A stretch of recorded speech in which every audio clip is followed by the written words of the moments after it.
from the depth instant tutorial. You should be most welcome to my test rig. Today we will test APS damage types. This is a 128mm railgun. And these are the shells we're going to use. So here we have a base bleeder. It increases the speed. For kinetic damage types, speed does more damage, because the damage is calculated by the weight times the speed. So here we have different types of noses. We're going to start with a heavy head. This railgun would fire this shell with a muzzle velocity of 1781 meters per second. This is the damage a heavy head does. You can see one shot through a lot of blocks just like that. However, they don't deal as much damage against the heavy armor. Here we have the heavy head again.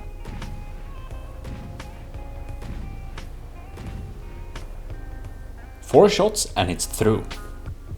Let's proceed and test other ammunition types for this railgun. This is another common damage type, hollow point head.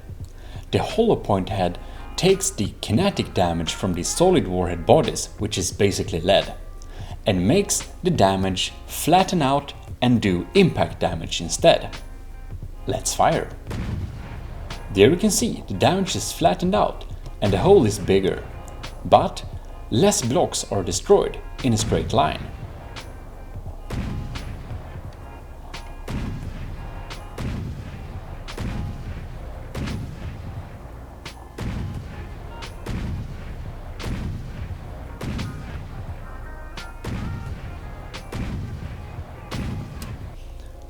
You can see that the internal damage would have been huge, but it took a long time to get through here. Naturally, this is not normally thick armor, and hollow point is a great shell for big shells that can basically destroy entire sides of vehicles if they hit right. Let's fire the hollow point shell again.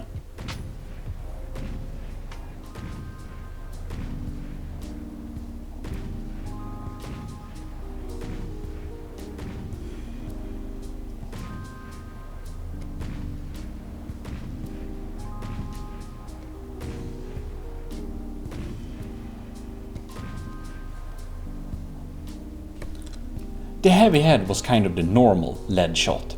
The hollow point made the entire shell a hollow point, but there are other alternatives, like for example armor piercing head. In the stats here we can see that the expected armor piercing value is now higher.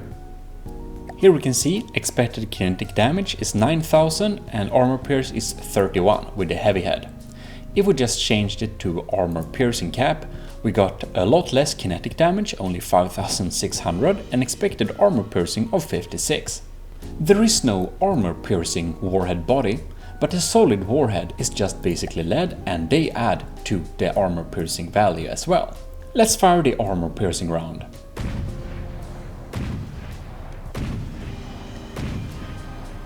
Let's fire the armor piercing round again.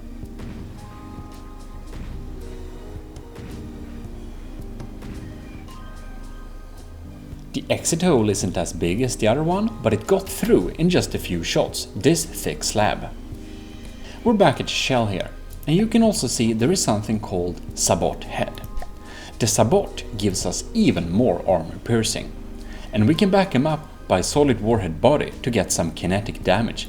But there is also Sabot warhead body, and if we use these, it can increase the armor piercing a lot while decreasing the kinetic damage a bit. So let's put in a pure Sabot shell here.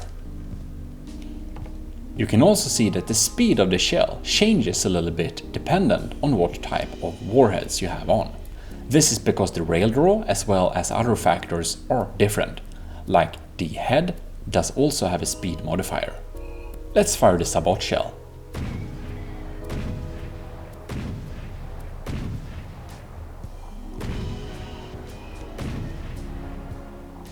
Let's fire it again.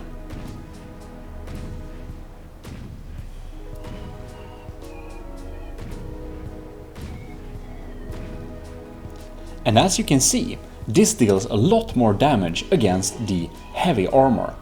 It only took it out in 2 shots, However, it does get stopped a little bit more by this bulk armor here. So, it have different uses. If you're facing heavy armor, Sabot shells are great. There are a lot of damage types and shell combinations, so we won't look at all of them in detail in this little video. However, what we want to look at is high explosive, frag, and also heat and HESH.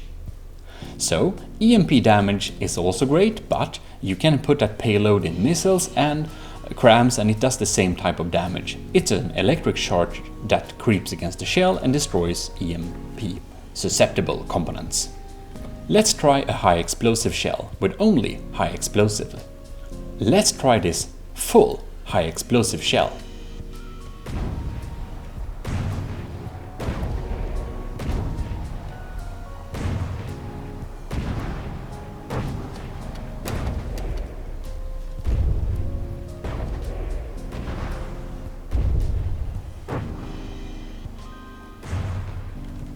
You can see the high explosive shell had some real trouble to get through. However, the damage it did in the head, and especially at the internals of this vehicle, is of course huge. You can also make high explosive armor piercing shells with a detonator. If we go in here and change the high explosive head to a heat or HESH, the squash head will change the damage pattern entirely.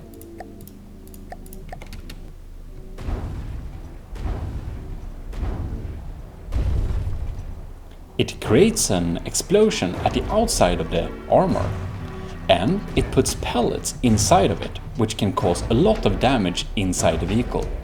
You can see the spalling is spawning just behind it here. And this damaged the components behind without even creating a hole in the armor. This damage type is of course not optimal for this target, but this is how they work. The HESH spawns spalling that's based on the material that you fire it on. So, spalls that get spawned from a heavy armor piece does a lot of damage. However, there is also heat. The heat doesn't really care on what it hits. Let's try and fire a couple of heat shells. The heat shells basically doesn't damage the surface they hit, but the pellets get spawned from that and just gets injected into the vehicle and does a lot of damage behind. However, the spalling that spawned don't really mess with this heavy armor very much, so it will take a long time for it to get through like this.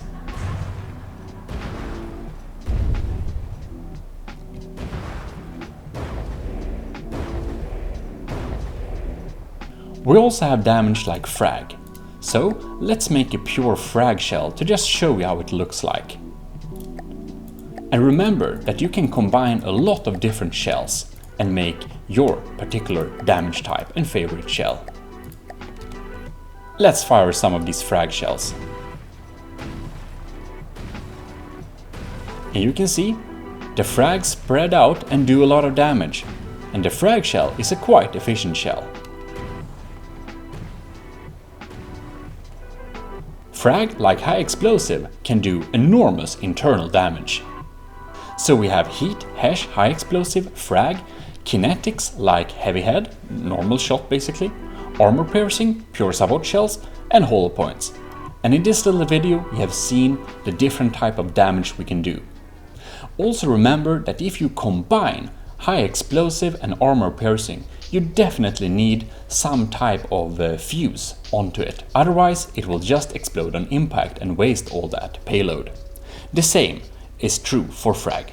In any case, I hope that this video has been informative for you, and if you like this video, please leave a like and do stay tuned for many future From the Depth instant tutorials. This was just a quick rundown on the different damage types we have for APS shells. Remember that chemical shells like high explosive and HESH and heat, they don't really care about the speed. The kinetic shells that do kinetic damage, like hollow point or armor piercing, they care about the speed. Well, that's all for this time. This is Jimadism, signing out.